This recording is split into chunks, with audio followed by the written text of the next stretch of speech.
शालेय अभ्यासक्रमात हिंदी भाषेसंदर्भातील राज्य सरकारने काढलेल्या जी.आर.वरून मनसे अध्यक्ष राज ठाकरे संतापले आहेत। नव्या जी.आर.मध्ये केवळ अनिवार्य शब्द वगळला असून 20 पटसंख्या असल्यास इतर भाषा शिकता येणार असं नमूद केलेलं आहे। त्यामुळे तिसरी भाषा हिंदीच राहण्याची शक्यता वर्तवण्यात येत आहे। यानंतर मनसे अध्यक्ष राज ठाकरेंनी संताप व्यक्त केला असून राज्य सरकारला इशारा दिला आहे। राज ठाकरेंनी निवासस्थानी तातडीने पत्रकार परिषद घेत आपण याआधी लिहिलेली पत्र आणि इशाऱ्यांची आठवण करून दिली। महाराष्ट्र सरकारने त्यांच्या शैक्षणिक धोरणात पहिलीपासून हिंदी सक्तीचा निर्णय घेतला आहे। मी माझी 2 पत्रकं आतापर्यंत काढली होती असं सांगत राज ठाकरेंनी उजळणी म्हणून ती पत्र वाचून दाखवली। महाराष्ट्रातील शाळांच्या मुख्याध्यापकांना तिसरं पत्र पाठवणार असल्याचं राज ठाकरेंनी सांगितलं आहे। हे पत्र 5 दिवसांपूर्वी तयार होतं। या संदर्भात मुख्यमंत्र्यांशी माझं बोलणं झालं होतं। त्यांनी निर्णय मागे घेण्याचं आश्वासन दिलं होतं अशी माहिती राज ठाकरेंनी केली। एप्रिल महिन्यापासून शिक्षण विभागाचा गोंधळ सुरू आहे।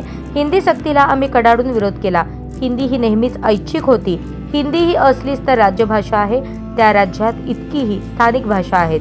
महाराष्ट्रात जेव्हा अशी सक्ती केली जाईल त्याचा विरोध केला जाईल। कागदी घोडे नाचवण्यात सरकार हुशार आहे।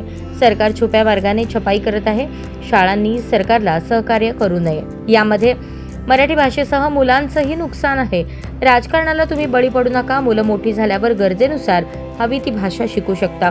तुम्ही ठाम राहिलात तर आम्ही तुमच्या पाठीशी उभे राहू।